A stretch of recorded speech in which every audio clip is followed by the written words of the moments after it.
Hi, and welcome to Anne's Family Recipe. Today I'm making a no-churn pumpkin ice cream.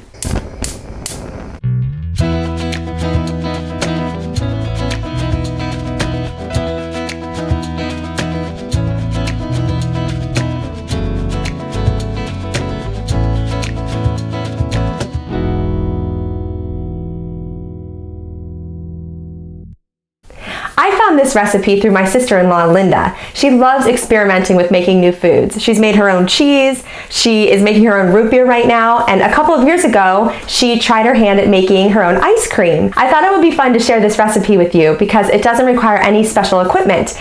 No-churn ice cream has become super trendy in the past couple of years. Basically, you don't need an ice cream maker to make it. You just whip up some heavy whipping cream and incorporate sweetened condensed milk and any flavorings you'd like, and once you freeze it overnight, you have your own homemade ice cream. I'm going to start by whipping 1 pint of heavy cream in this mixing bowl, and I'm going to whip it until it reaches stiff peaks, and I'll show you what that looks like in a few minutes.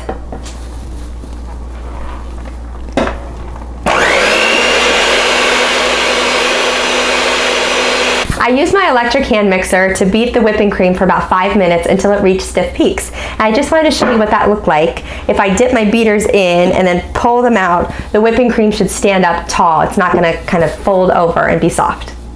The great thing about this recipe is that it's so accessible. It doesn't really require any special equipment like an ice cream maker. However, I did want to mention that Linda said she has used this recipe in an ice cream maker before just to eliminate this extra step of having to whip the cream, and she said it turned out great. So if you have one, use it. So recently I posted a video for pumpkin cake squares, which are incredible. So after you watch this, you should definitely check that video out. I'll link it below. But I mentioned that I was going to share other ideas for how to use your leftover pumpkin puree. So this is one of them. I have 2/3 a cup of pumpkin puree here that I'm going to combine with a 14-ounce can of sweetened condensed milk and about a teaspoon of my homemade pumpkin pie spice. So that includes cinnamon, allspice, cloves, nutmeg, and a little bit of ginger. So we'll put them all in this mixing bowl and stir it up.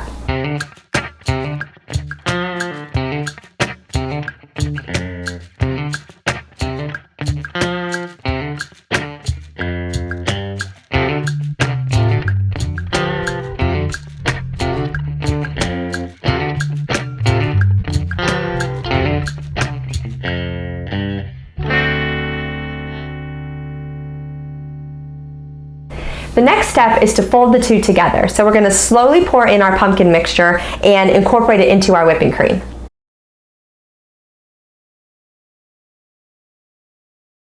So I switched to a larger spatula just because it'd be easier to mix with, and I wanted to show you how to fold the ingredients together. All you do is slice it down the middle and then scoop it around. So slice and then scoop.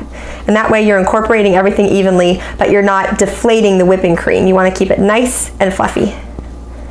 The last step is to put this mixture into a freezer-safe container and then freeze it overnight. I chose this Tupperware because not only is it freezer-safe, but it's long, so it'll be really easy to scoop the ice cream out when it's ready to go.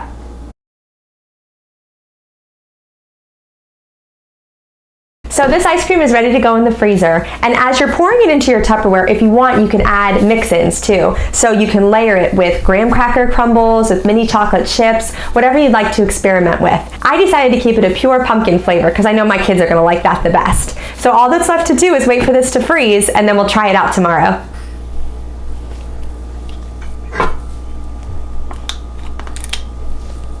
So now I get to taste the ice cream.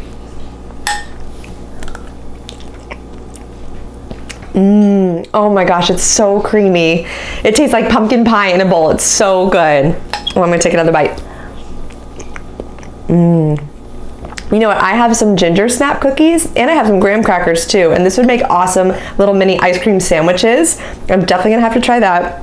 And my husband said he wants a bowl with caramel sauce and whipped cream on top, which also sounds like a very good combination. So there's so many things you can do with this ice cream. And of course you can change up the flavorings too. You don't have to make it a pumpkin spice. You can just use that heavy whipping cream and sweetened condensed milk base and add in any kinds of flavorings or fillings that you want. So you may have heard some cries in the background, and that is because baby Andrew is here. He's about a month old, and my aprons are fitting me much better now, which I'm very happy about. So I have a new little helper in the kitchen. I can't wait for him to cook with me. Thank you for joining me here, and I'll see you again soon for another family recipe. For the full recipe, check the description box below, and don't forget to subscribe to my channel. Thanks for joining me in my kitchen.